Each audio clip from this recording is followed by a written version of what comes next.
Material Requirements Planning or the MRP. What is MRP? MRP, which is Material Requirements Planning, is a methodology used for planning the production of assembled products, such as smartphones, automobiles, kitchen tables, and a whole host of other products that are assembled. Translates master schedule requirements for end items into time-based requirements for sub-assemblies, components, and raw materials. MRP is designed to answer three questions using required inputs.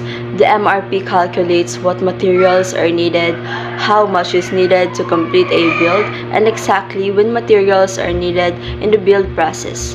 This allows businesses to use just-in-time or the JIT production, scheduling production based on material availability. MRP inputs and material requirements planning or MRP system has three major sources of information: a master schedule, a bill of materials files, and an inventory records file. Materials requirements planning has deficiencies when dealing with the current trend business environment, marked by a more complex of network, a huge variety of products with longer lead time, and uncertain demand, so that these three major sources of information in engaging a material requirements planning processes takes a lot of advantage to achieve the production acquired. And the master schedule, bill of materials files, and non-inventory records file will define accordingly through the process needed. A. The master schedule. The master schedule, also referred to as the master production schedule, stated which ND items are to be produced, when they are needed, and in what quantities portions. A master production schedule, as it's named, specify what products are manufactured, when they are need to manufacture, and in what quantities form should do.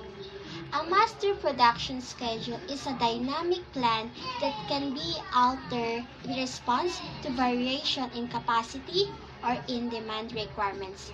And through a time period, there was a date which procedures need to be achieved to schedule align, such as in a week, month, or etc.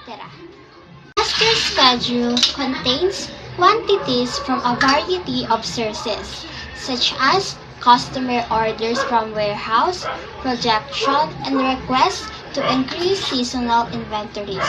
The overall plan divides the planning horizon into several time frames or time buckets, which are frequently measured in weeks. The time buckets do not have to be equal in length, though it actually the immediate later elements of a master timetable may be in months or quarters, although some portion may be in weeks.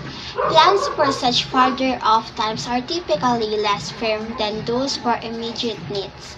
Although a master production schedule doesn't have to span a specific amount of time, most managers want to make a long-term plan so they can have a good notion of. Master production schedule plans are typically based upon inputs such as procurement, fabrication, sub-assembly, and assembly. These processes give manufacturers the ability to anticipate product demand and the flexibility to adjust production plans based on promotion and fluctuating demand for particular items or in finished product.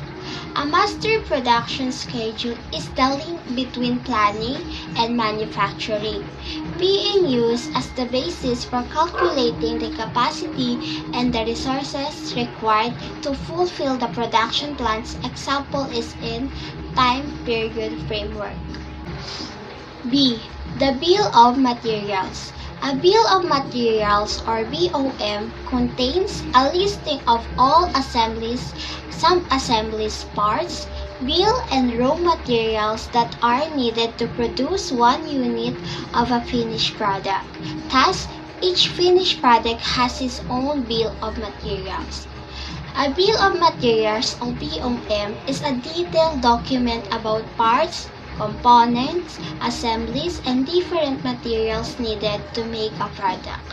A BOM discloses a piece of comprehensive information about the costs and the quantities of the raw components and assemblies used in the manufacturing processes. C. The inventory records. Inventory records refer to store information on the status of each item by time period, called time buckets. This includes quantities, on-hand quantities order. It also includes order details for each item such as supplier, lead time, and lot size policy. Changes due to stock receipt and withdrawals. Cancel orders and similar events also are recorded in this file, like the bill of materials. Inventory record must be accurate. Erroneous information on requirements or lead times can have a detrimental impact on MRP and create a turmoil when incorrect quantities are on hand or expected delivery times are not met.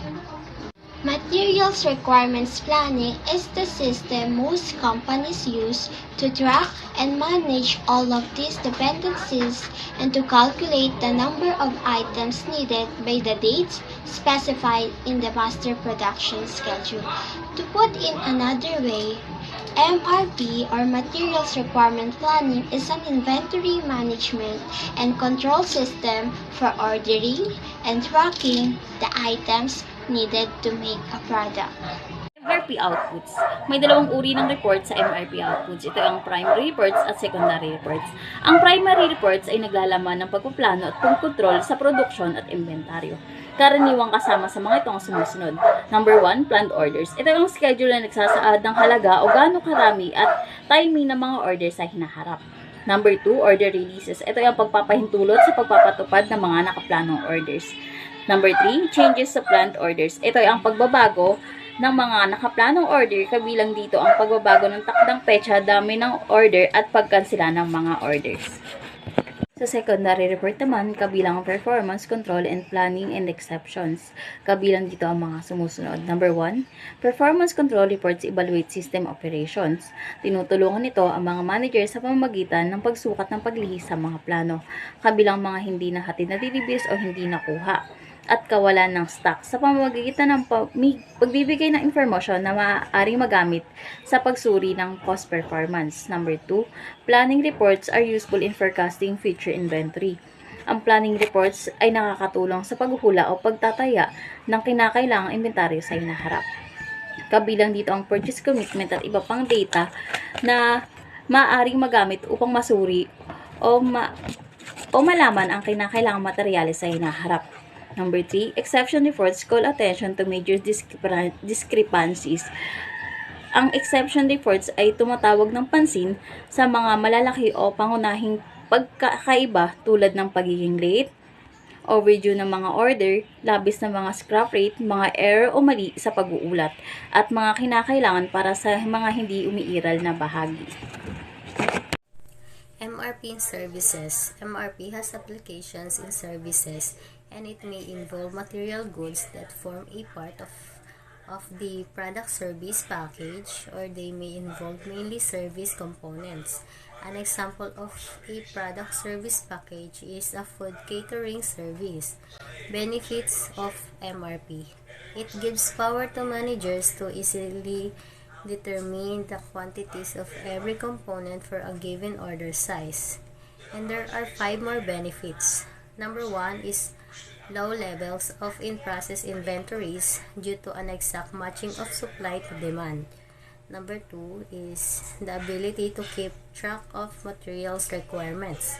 3 is the ability to evaluate capacity requirements generated by a given master schedule.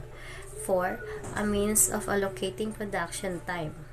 Number 5 is the ability to easily determine inventory usage by backflashing.